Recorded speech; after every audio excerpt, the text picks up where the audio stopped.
इस एनिमे की स्टार्टिंग में हम देखते हैं एक बूढ़े आदमी को जो कि अपनी भांजी इंट्रिगा को ढूंढ रहा होता है, क्योंकि भाई वो इंट्रिगा ना अपने अंकल से काफी डर डर के छुप छुप कर बैठी होती है।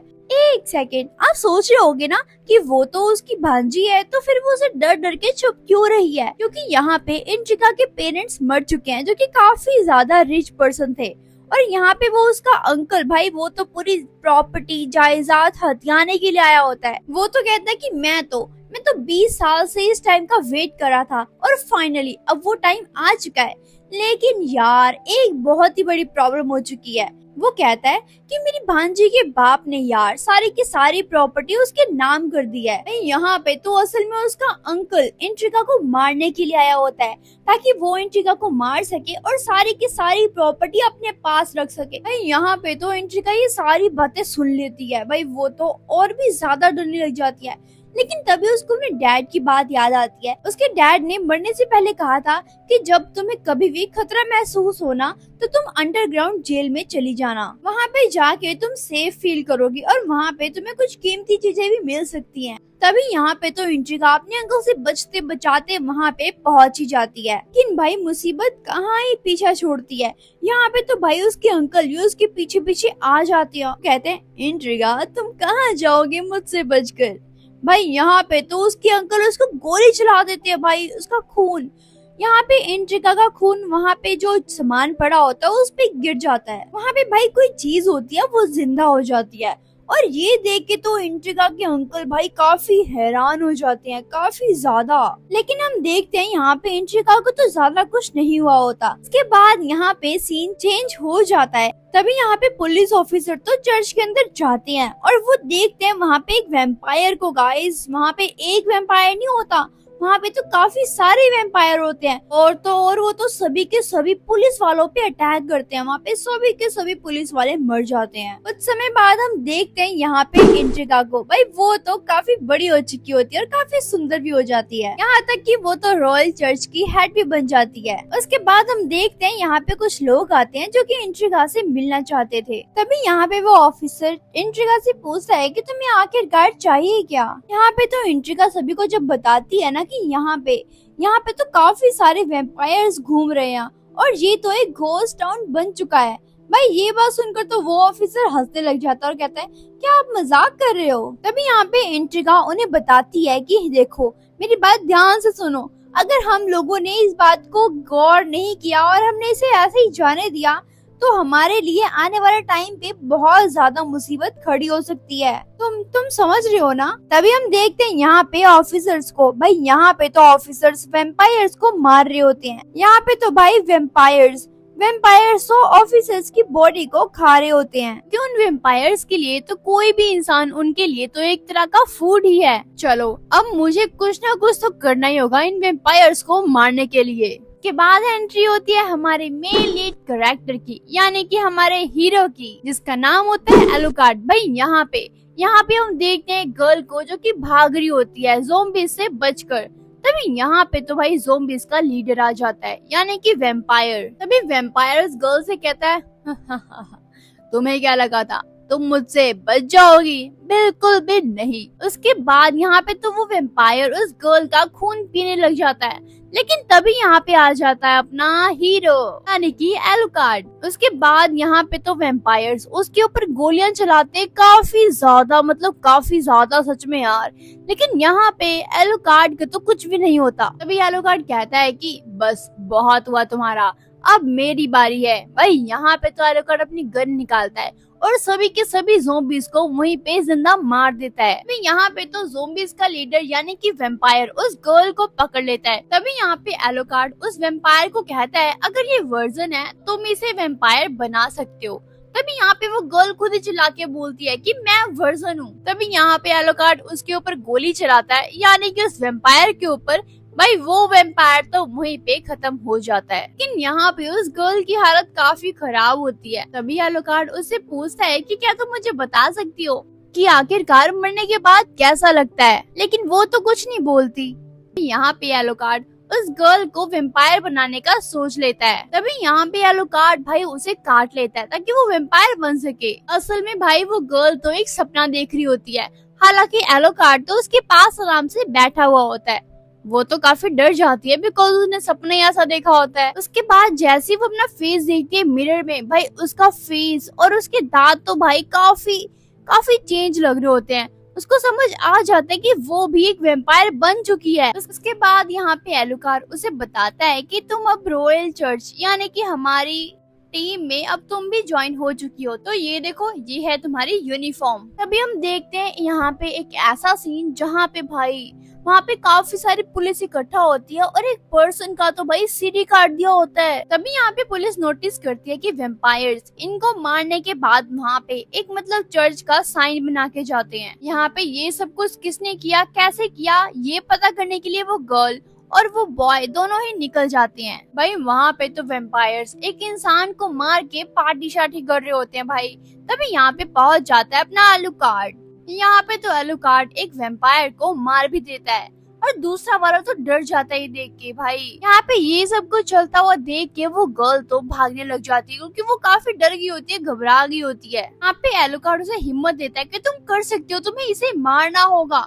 उसके बाद भाई वो गर्ल तो एक गोली मारती है वेम्पायर्स की चेस्ट में। भाई वो तो वहीं पे मर जाते हैं।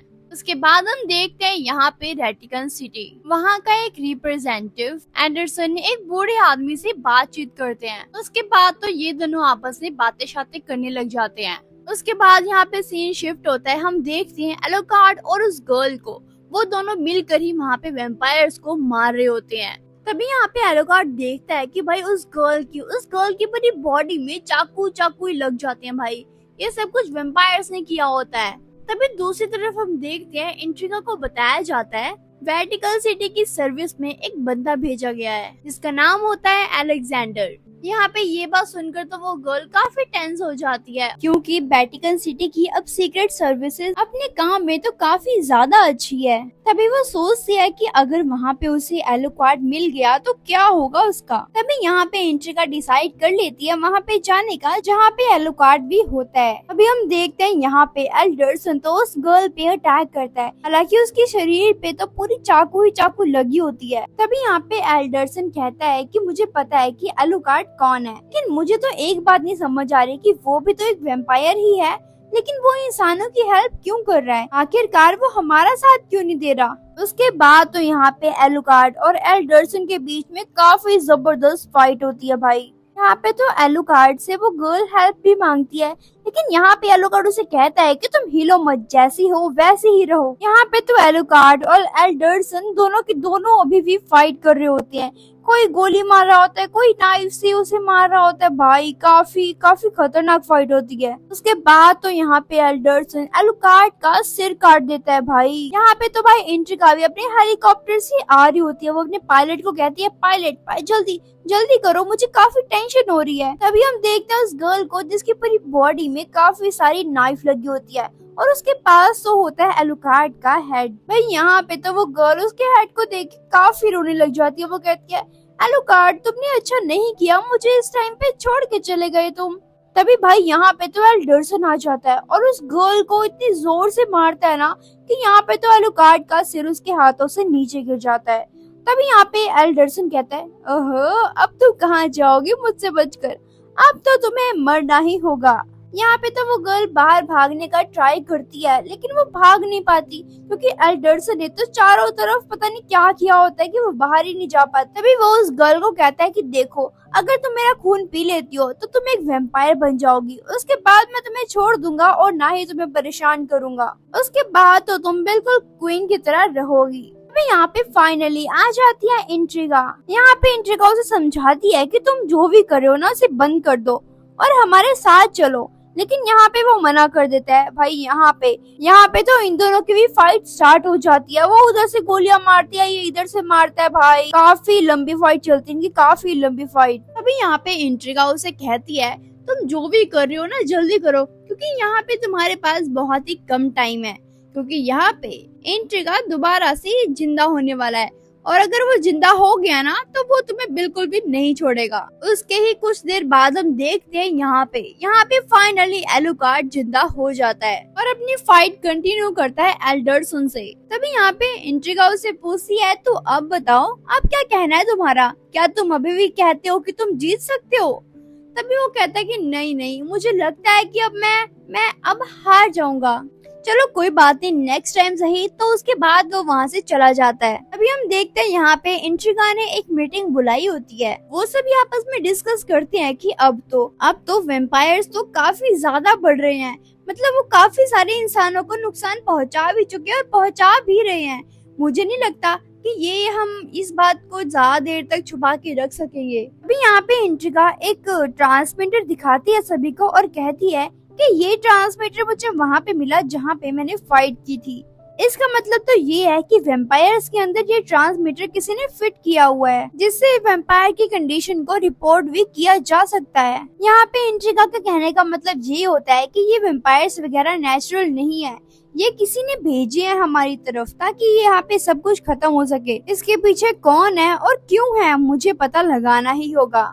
तभी हम देखते हैं उस गर्ल को जो कि काफी ज्यादा रो रही होती है, क्योंकि वो देखती है कि उसके रूम में एक कॉफिन दिखाई देता है, मतलब किसी ने जान के रखा होता है। अभी यहाँ पे उसका नौकर बताता है कि ये तो मुझे इंट्रिगा ने कहा था, उन्होंने कहा था कि वेम्पायर्स तो कॉफिन में ही सोते हैं, वैसे उनको नींद ही नहीं आती। तभी वो गर्ल कहती है, आखिरकार मेरे बेड का क्या हुआ? तभी वो नौकर कहता है, उस बेड को तो हमने हटा दिया। तभी यहाँ पे एलुकार्ड आ जाता है और वो कहता है कि हाँ, इसने जो बोला बिल्कुल सही कहा। तभी यहाँ पे वो उसे एक वॉल्टर देता है जिसके अंदर होती है एक बहुत ही बड़ी वेपन, जो कि सिर्फ और सिर्फ एलुकार्ड के लिए बनी होती है, उसे इंसान वगैरह यूज नहीं कर सकते। भी वो कहता है कि रुको, मैं तुम्हारे लिए भी एक वेपन लेकर आया हूँ।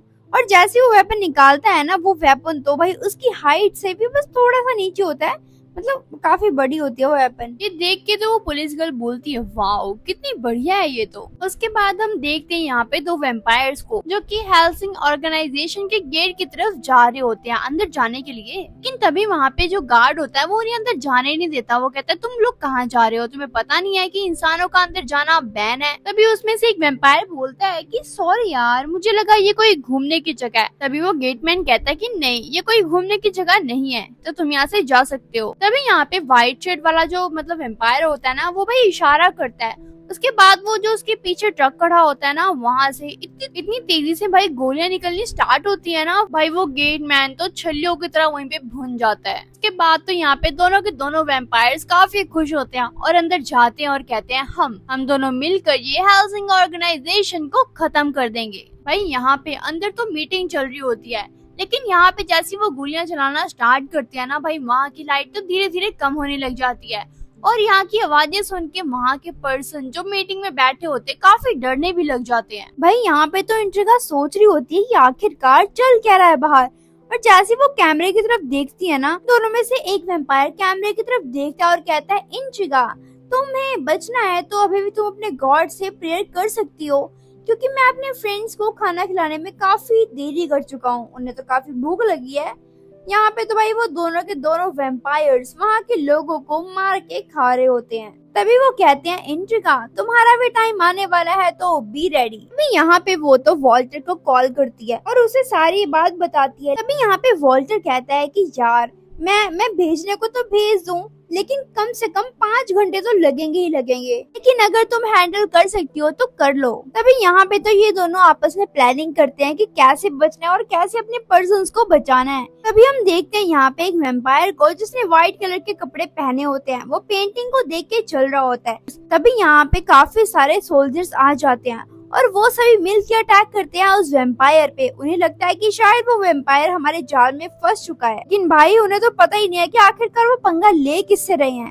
यहाँ पे तो भाई वो वेम्पायर उन सभी के सभी सोल्जर्स को वहीं पे खत्म कर देता है चुटकियां बजाते ही। इसके बाद हम देखते हैं यहाँ पे इंट्रिगा को, भाई वो तो अपने सारे मीटिंग मेंबर्स को बता रही होती है कि हमें अपना बचाव खुद करना पड़ेगा, क्योंकि यहाँ पे कोई भी सोल्जर नहीं है हमें बचाने के लिए। तो जो भी करना है हमें खुद से करना होगा और बिल्कुल ध्यान से करना होगा। तभी हम देखते हैं यहाँ पे एकदम से वॉल्टर और वो पुलिस लड़की आ जाती है। तभी वो वॉल्टर से पूछती है कि तुम्हें क्या लगता है तुम्हारे एनालिसिस के बाद सब कुछ खत्म हो चुका है। तभी हम देखते हैं उस वेम्पायर को जिसने पूरे के पूरे व्हाइट कपड़े पहने होते हैं और कहता है कि मुझे पता है कि तुम यहीं पर हो, मैं तुम्हारे पावरफुल ऑरे को महसूस कर पा रहा हूँ। तभी वहाँ पे एलुकार्ड उसे दिखाई देने लग जाता है, वो तो बिल्कुल सामने ही बैठा होता है। तभी वो वेम्पायर एलुकार्ड के पास जाता है और कहता है, ओ एलुकार्ड, मुझे तुमसे मिलकर काफी अच्छा लगा, लेकिन हाँ मेरे मेरे पावर से तो तुम्हें कोई भी नहीं बचा सकता। आज तो तुम भगवान के पास पहुंच ही जाओगे। तभी तभी पीछे से आ जाता है हमारा प्यारा वॉल्टर। वो अपनी हैंड से कोई पावर का यूज करता है। भाई वो वेम्पायर के साथ साथ उसके जो बाकी के बॉडीगार्ड्स होते हैं ना पीछे, वो भी मर जाते हैं। सब कुछ देख के तो भाई दूसरा वेम्पायर कहता है, ओह नो, ये कैसे हो गया। तभी यहाँ पे वॉल्टर उस वेम्पायर को बोलता है कि क्या तुम नहीं आओगे मेरे साथ भिड़ने के लिए। भाई यहाँ पे तो वो सभी के सभी उसके ऊपर, वॉल्टर के ऊपर गोलियां चलाने लग जाते हैं। लेकिन यहाँ पे वॉल्टर को गोलियों का तो कोई भी असर नहीं होता। हालांकि वो तो अपनी थ्रेड का यूज करके उन सभी को रोक देता है और कुछ देर बाद तो वो उन्हें मार भी देता है। भाई यहाँ पे वॉल्टर तो दूसरे वेम्पायर के पास आता है। भाई वो वेम्पायर तो काफी घबरा रहा होता है, डर रहा होता है। तभी वॉल्टर कहता है, क्या हुआ तुम्हें? मुझे लगता है कि तुम्हें भी ज्यादा असर होने लग गया है, लेकिन मैं तुम्हें नहीं छोड़ूंगा चाहे जो मर्जी हो जाए। लेकिन भाई वो वेम्पायर तो एकदम से जोर जोर से हंसने लग जाता, लाइक दिस, हा हा हा हा हा। तभी वो वॉल्टर से कहता है, मुझे तो लगा था कि ये सब कुछ काफी बोरिंग जाने वाला है, लेकिन तुम आ गए तो और मजा आने वाला है अब तो। तभी हम देखते हैं यहाँ पे तो काफी सारे बुल्स आ जाते हैं। भाई यहाँ पे तो वॉल्टर काफी जोर जोर से हंसने लग जाता है। वो कहते हैं, तुम मुझे मारने की तैयारियां कर रहे हो, हा हा हा हा। और तो और यहाँ पे वॉल्टर के पीछे बैठी होती है वो पुलिस वाली गर्ल, जिसके पास एक नया वेपन होता है। तभी भाई वो एक गोली चला देती है। जैसे कि मैंने आपको बताया था कि वहाँ पे वॉल्टर और भी काफी सारे लोग होते हैं। वो सभी देखते हैं कि यहाँ पे उस गर्ल ने तो काफी सारे गोल्स को मार दिया होता है। ये देख के तो वेम्पायर काफी ज्यादा हैरान होता है और कहते, क्या ये तुमने कैसे कर दिया। तभी यहाँ पे वो गर्ल फिर से अपनी गन को रिलोड कर दिया और फिर से वो मारने लग जाती है। मुझे तो लगता है कि इस बार सभी के सभी गूल्स मारे जाएंगे। भाई वो वेम्पायर उस गर्ल के ऊपर यानी कि पुलिस लेडी के ऊपर हमला करने ही वाला होता है, लेकिन तभी वहाँ पे आ जाती है मिस सैरिस। वो तो उसको एक लॉक में बंद कर देती है। ये देख के तो वॉल्टर बोलते है, वाओ क्या बात है, ये तुमने कहाँ से सीखा, ये मूव कहाँ से सीखा तुमने। तभी वो बोलती है कि आपको पता नहीं है कि पहले मैं एक पुलिस ऑफिसर हुआ करती थी। यहाँ पे तो सैरस को देख के वो वेम्पायर बोलते, क्या क्या क्या तुम वेम्पायर हो? मुझे तो लगा था कि वहाँ पे कोई वेम्पायर नहीं है। वॉल्टर उन सभी से कहता है, मेरी बात ध्यान से सुनो, मैं तुमसे कुछ क्वेश्चंस करूंगा और मुझे बिल्कुल सच आंसर चाहिए। पहला क्वेश्चन ये कि तुम यहाँ पे क्यों आए हो? दूसरा क्वेश्चन, तुम्हारा क्या मकसद है? और आखिरकार तुम्हारे पीछे कौन है जो तुमसे ये सब कुछ करवा रहा है? तभी यहाँ पे वो कहता है, मैं तो यहाँ पे सभी को मारने के लिए आया था।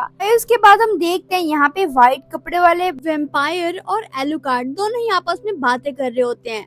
तभी वो वेम्पायर बोलता है, मिस्टर एलुकार्ड, मैंने तुम्हारे बारे में तो बहुत सुना है कि तुम तो एक जीती जाती मिसाइल हो। तभी वो बोलता है कि नहीं, ऐसा कुछ भी नहीं है। तभी वो वेम्पायर कहता है, चलो कोई बात नहीं, लेकिन आज मैं तुम्हें जान से मार दूंगा। उसके बाद यहाँ पे इन दोनों की काफी जबरदस्त फाइट होती है। यहाँ पे तो व्हाइट कपड़ों वाला वेम्पायर अपनी गन निकालता है और उसे तो छल्ली कर देता है। यहाँ पे तो एलुकार्ड काफी ज्यादा जख्मी हो जाता है, लेकिन फिर भी कंटिन्यूसली फाइट करता रहता है उस वेम्पायर पे। के बाद हम देखते हैं दूसरे वाले वेम्पायर को, जहाँ पे उन सभी ने उस वेम्पायर को पकड़ लिया था। भाई वहाँ पे तो गोल्स भी खुल जाते हैं। यहाँ पे तो भाई मौका देख के वो वेम्पायर फटाफट भाग जाता है और कहता है कि तुम रुक जाओ बस थोड़ी देर ही, अभी हम तुम्हें सभी को खत्म कर देंगे। भाई वो भागते जैसे ही वो गेट खोलता है ना, वहाँ पे सभी के सभी उस वेम्पायर का इंतजार पहले से ही कर रहे होते हैं। वहाँ पे उन सभी के हाथों में एक एक गन होती है और वो कहते हैं, वाओ तुम्हारा वेलकम है, तुम तो हमारे बुलाने से पहले ही आ गए। उसके बाद वो सभी के सभी उसके ऊपर गोलियां चला देते हैं भाई। तभी हम देखते हैं दूसरे वाले वेम्पायर को जिसने व्हाइट कपड़े पहने होते हैं भाई। यहाँ पे अलुकार्ड तो उसे छल्ली कर देता है भाई अपनी गन से। उसे गन से गोलियां मार मार के छल्ली कर देता है। इवन वो तो उठने की हालत में भी नहीं होता। तभी हम देखते हैं भाई यहाँ पे एलुकार्ड के हैंड में जो बना होता है टैटू सा, उसमें से तो लाइट निकलने लग जाती है। और ये देख के तो भाई वो खुद ही हैरान हो जाता है। और तो और वो पैरासाइट भी भाई यहाँ पे जो दूसरा वाला वेम्पायर होता है ना, वो सभी को बता देता है कि हमें कोई कंट्रोल कर रहा है। इवन जो भी हमें कंट्रोल कर रहा है ना, वो अभी जो कुछ भी हो रहा है वो सब कुछ देख रहा है। और वो कहता है अगर मैं तुम्हें कुछ बताने का ट्राई करूंगा ना, तो देखो भाई वहाँ पे वो तो जलने लग जाता है। तो वो एम्पायर कहता है मैं जलूंगा, लेकिन मैं तुम्हें बताऊंगा कि इसके पीछे कौन है।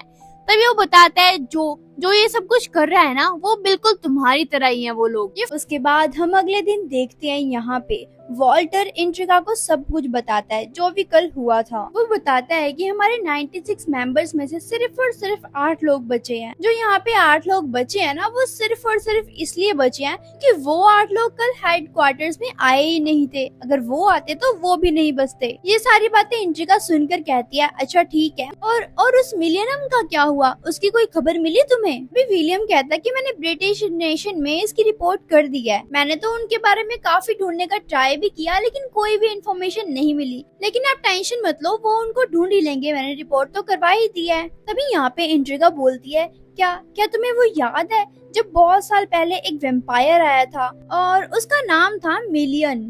वो तो एक ऐसा एम्पायर था ना कि उसकी आर्मी की ही वजह से यहाँ पे बहुत ही बड़ी लड़ाई हो गई थी। ये बात सुनकर तो भाई वॉल्टर तो काफी ज्यादा हैरान हो जाता है। तभी इंट्रिगा बोलती है जर्मनी का हिटलर। उसके बाद अगला सीन शिफ्ट होता है, हमें दिखाया जाता है शैडो की आर्मी को।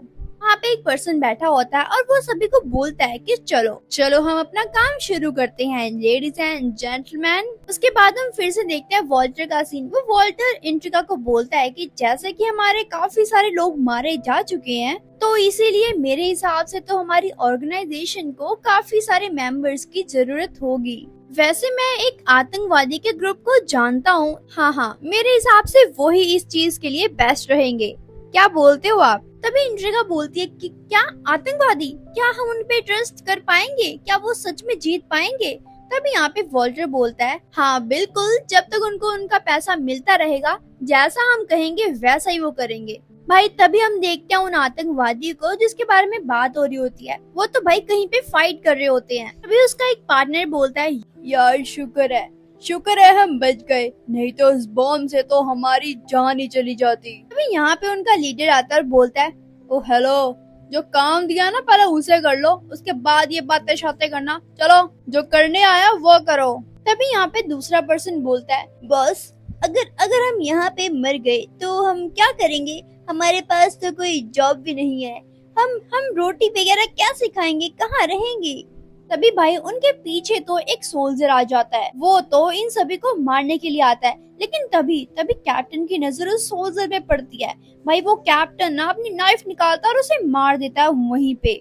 आप सोच सकते हो ना ये कितने ज्यादा खतरनाक है। तभी यहाँ पे वो कैप्टन अपनी बात को कंटिन्यू रखते हुए कहता है तुम्हें जॉब वगैरह की कोई चिंता नहीं होनी चाहिए, क्योंकि हमें काम मिल चुका है द सिटी ऑफ फाग में। तो मुझे लगता है कि तुम सभी को खुश होना चाहिए। उसके बाद अगले सीन में हम देखते हैं यहाँ पे उन सभी को हेल्सिंग ऑर्गेनाइजेशन के अंदर, मतलब कि वो सभी वहाँ पे पहुँच चुके होते हैं। तभी यहाँ पे एक पर्सन अपने कैप्टन से बोलता है कि कैप्टन हमें करना क्या होगा यहाँ पे? क्या हम यहाँ पे सिक्योरिटी गार्ड की नौकरी करेंगे? तभी यहाँ पे कैप्टन बोलते हैं अरे मुझे भी नहीं पता था कि ऐसा कुछ होने वाला है। तभी यहाँ पे इंट्रिगा आ जाती है, उन सभी को बताती है कि तुमने एक ऐसे मॉन्स्टर से लड़ना है जिनका नाम है वेम्पायर्स, और तुम्हें उन्हें सभी को खत्म करना होगा, क्योंकि वो वेम्पायर्स तो ना इंसानों को मार के खाते हैं, उनका खून पीते हैं। तो मैं चाहती हूँ कि तुम सभी मिलकर उन सभी को खत्म कर दो। तभी उनमें से एक पर्सन बोलता है क्या हो गया है आपको? ऐसा कुछ भी नहीं होता। वेम्पायर जैसी चीज तो सिर्फ सपनों में और ख्यालों में होती है, रियलिटी में ऐसा कुछ नहीं होता। तभी यहाँ पे इंट्रिगा बोलती है अभी तुम्हें पता नहीं है तभी तुम ऐसा बोल रहे हो, जब तुम देखोगे ना तब तुम्हें पता लग जाएगा। लेकिन रुको, मेरे पास है एक वेम्पायर, वो देखो वहाँ पे एक गर्ल खड़ी है, वो भी एक वेम्पायर है, तो जाओ तुम उससे मिल कर आओ जाके। भाई वो जाके उस गर्ल को देखते हैं, वो सभी हंसने लग जाते हैं कि ये वेम्पायर कैसे हो सकती है, और वो भाई काफी जोर जोर से हंसते हैं। तभी भाई यहाँ पे आता है एलुकार्ड और वो बोलता है तुम हंसना बंद करो, क्योंकि ये सच में एक वेम्पायर है। भाई यहाँ पे जो सभी हंस रहे होते हैं ना, वो हैरान हो जाते हैं, डर जाते हैं कि ये कैसे यहाँ पे आ गया। भाई यहाँ पे एलुकार्ड उनको देख के कहता है क्या क्या सच में हम इनका यूज करने वाले हैं, और वो भी इतनी बड़ी फाइट में। आई कांट बिलीव यार। तभी यहाँ पे वॉल्टर आता है और वो बोलता है मुझे माफ कर दो, मैंने इन सभी को अंदर आने से रोका भी था, लेकिन ये तो यहाँ पर आ गए, तो मुझे प्लीज माफ कर दो। तभी वॉल्टर इंट्रिगा को बोलते हैं वैसे इंट्रिगा आपके लिए मेरे पास एक लेटर है, ये लेटर मुझे डिवीजन 13 सेक्टर ऑर्गेनाइजेशन इस कैरियर के हेड ने दिया है। भाई यहाँ पे इंट्रिगा जैसे वो लेटर पढ़ती है ना, वो तो काफी हैरान हो जाती है, लाइक घबराने लग जाती है गाइस। उसके बाद हम देखते हैं यहाँ पे इंट्रिगा को, जो कि कैरियर के हेड से मिलने के लिए आती है एक म्यूजियम में। भाई यहाँ पे तो इंट्रिगा अंदर ही अंदर काफी गुस्सा हो रही होती है। वो कहती है एक तो यहाँ पे मुझे उन्होंने इनवाइट किया कि यहाँ पे आना ही आना है, और जब मैं आ गई तो देखो तो सही यहाँ पे तो कोई भी नहीं है, मतलब खुद ही लेट हो चुके हैं वो। तभी यहाँ पे हम एक पर्सन को देखते हैं, वो इंट्रिगा को बोलते हैं ओह आखिरकार आप आ ही गई, तो कैसा लगा आपको हमारा म्यूजियम। तभी यहाँ पे इंट्रिगा गुस्से में बोलती है तुम वहीं रुक जाओ,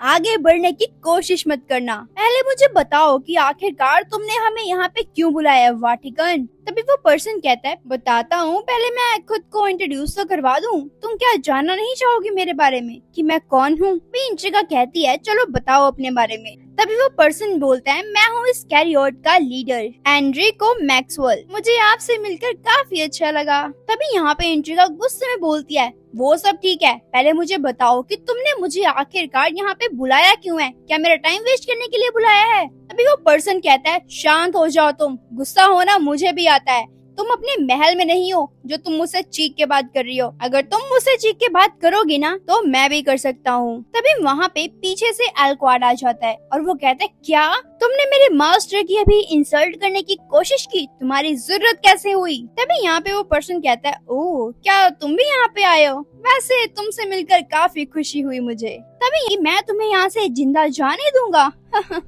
गलत सोच रही हो तुम। तभी यहाँ पे मैक्सवेल हंसते हंसते बोलता है ओह मैं तो डर गया यार, अच्छा तो तुम्हारी अगर यही चॉइस है तो मैं भी अपने पर्सन को इनवाइट करना चाहूंगा यहाँ पे, जिनका नाम है फादर एडिसन। वो तो भाई एलुकार्ड की तरफ ही आगे बढ़ रहे होते हैं। भाई यहाँ पे ये दोनों आमने सामने होते हैं, इनकी फाइट होने ही वाली होती है, लेकिन तभी यहाँ पे वो गर्ल आ जाती है कुछ आदमियों को लेकर। तभी एलुकार्ड कहता है ओ यार तुमने क्या किया ये। तभी यहाँ पे एलुकार्ड उस पर्सन को बोलता है मुझे लगता है कि ये लड़ने की सही जगह नहीं है। तभी यहाँ पे फादर एडिसन भी कहते हैं कि हाँ तुमने सही कहा। ये बोलते ही वो लोग अपने अपने रास्ते चले जाते हैं। भाई तभी यहाँ पे इंट्रिगा बोलती है मुझे लगता है कि हम दोनों के गुलाम हमारी ही बात नहीं मानते, क्या तुम इस पे वॉल्कन कुछ कहना नहीं चाहोगे। तभी यहाँ पे वॉल्कन बोलता है तो चलो हम पहले चाय पीने चलते हैं, वहाँ बैठ के बातें करेंगे। तभी यहाँ पे मैक्सवेल बोलता है कि मुझे पता है कि तुम किसके बारे में सोच रही हो, मिलियनम के बारे में ना। मेरे पास उनके लिए एक छोटी सी इन्फॉर्मेशन है, तो तुम क्या जानना चाहोगे इंट्रिगा। अभी इंट्रिगा कहती है प्लीज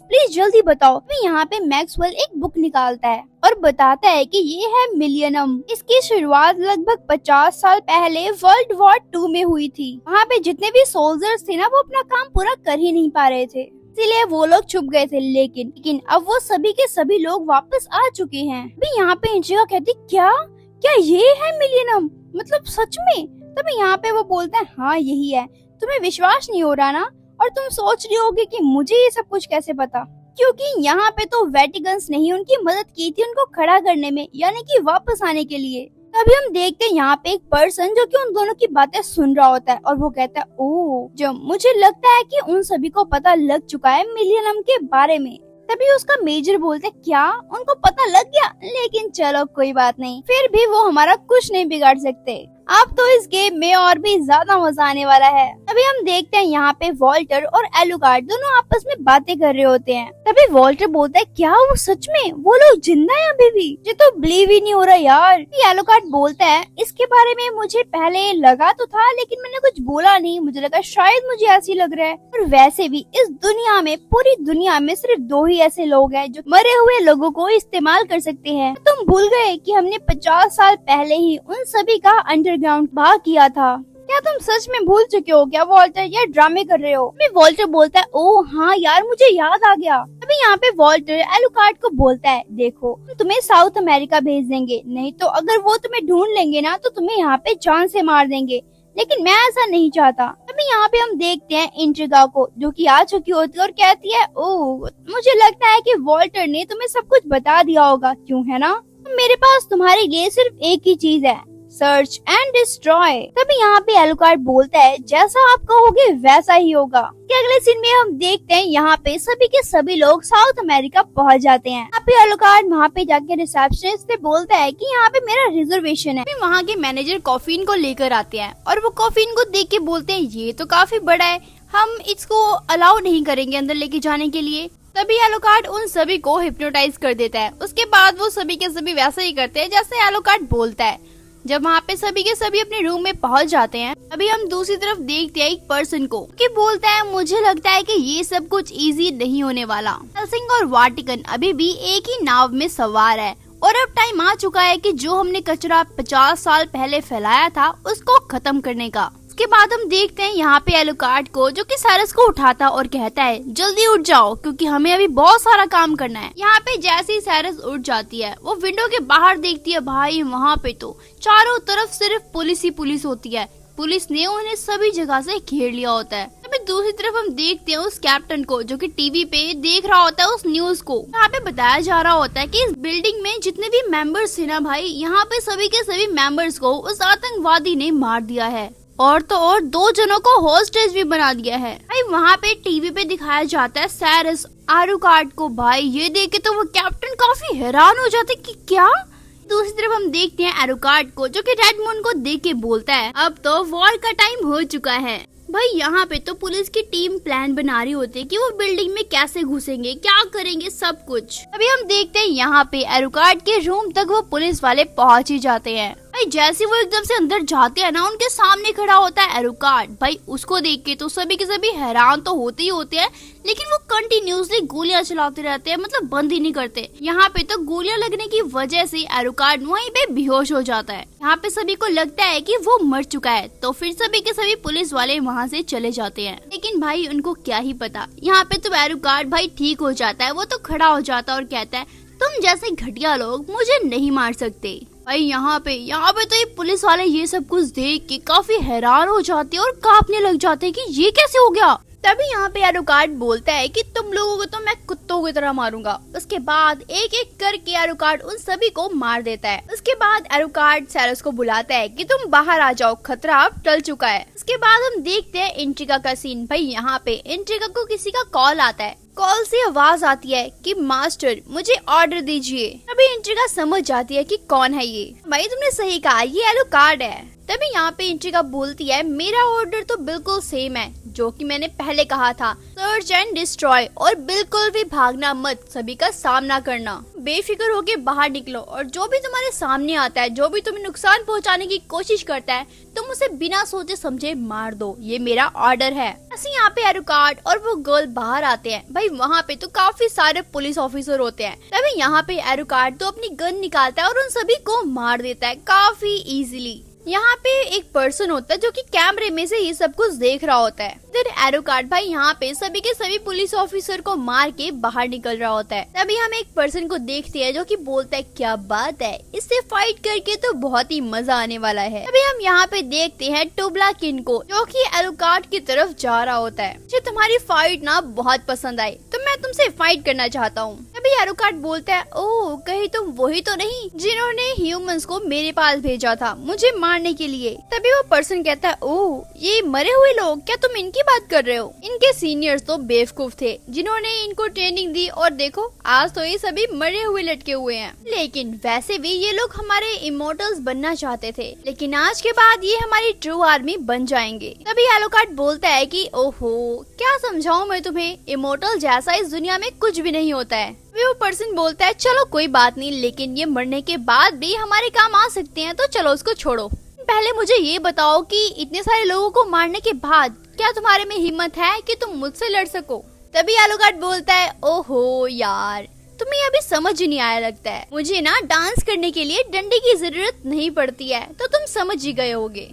वो पर्सन कहता है, चलो फिर देखते हैं कौन जीतता है और कौन हारता है। मैं तो तुम्हें डेफिनेटली मार दूंगा और बन जाऊंगा यहाँ की इस दुनिया का सबसे बेस्ट और नंबर 1 वैम्पायर। इसके बाद तो भाई यहाँ पे इन दोनों की काफी जबरदस्त फाइट होती है। तभी हम देखते हैं दूसरी तरफ यहाँ पे आतंकवादियों का कैप्टन एक पुलिस वाला बन के पुलिस वालों की टीम में चला जाता है और वहाँ पे सभी को मारने लग जाता है। साथ ही में वो आतंकवादी वहाँ पे एक बॉम्ब रख देता है, बॉम्ब रख के वहाँ पे, और वो बाहर आ जाता है। जैसे भाई वो बाहर आता है ना, वहाँ तो ब्लास्ट होता है बहुत ही बड़ा सा। तभी हम देखते हैं यहाँ पे भाई एलुकार्ड को और उस पर्सन को जो कि एलुकार्ड को भाई काफी ज्यादा घायल कर चुके होते हैं। फिर वो डैंडीमैन बोलता है, ओ एलुकार्ड मुझे लगता है कि तुम थक चुके हो या फिर हार मान चुके हो। फिर यहाँ पे एलुकार्ड बोलता है, तुम्हें क्या लगता है कि मैं तुम्हें ऐसे ही छोड़ दूंगा और हार मान जाऊंगा? बिल्कुल भी नहीं, तुम तो सच में एक बुद्धू हो। तो अब मैं तुम्हें अपनी रियल पावर दिखाऊंगा और तुम्हारी औकात भी दिखाऊंगा।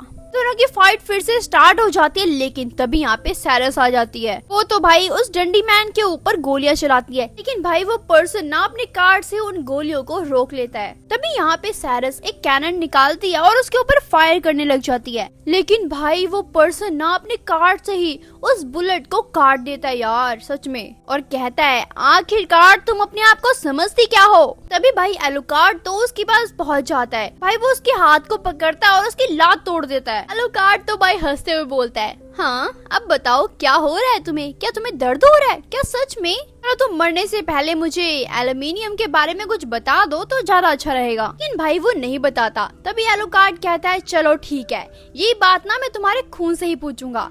भाई तभी यहाँ पे एलुकार्ड ना उसका खून को पीने लग जाता है। जैसे वो खून को पीता है ना गाइस, यहाँ पे उसको सब कुछ साफ साफ पता लग जाता है कि क्या हुआ, कैसे हुआ, सब कुछ। तभी एलुकार्ड बोलता है, ओह क्या वो सच में एक वॉर चाहता है? तभी यहाँ पे सैरस आ जाती है। यहाँ पे तो भाई एलुकार्ड तो काफी मतलब डेंजरस सा हंस रहा होता है। तभी हम देखते हैं उन पर्सन्स को जो कि कैमरे से देख रहे होते हैं एलुकार्ड को। भाई वो कहते हैं, ओह ये तो काफी ज्यादा अच्छा है फाइट में। तो अब हमें इसकी फाइट देख के इतना तो पता लग ही गया है कि हम इसे किससे मार सकते हैं और कैसे मार सकते हैं।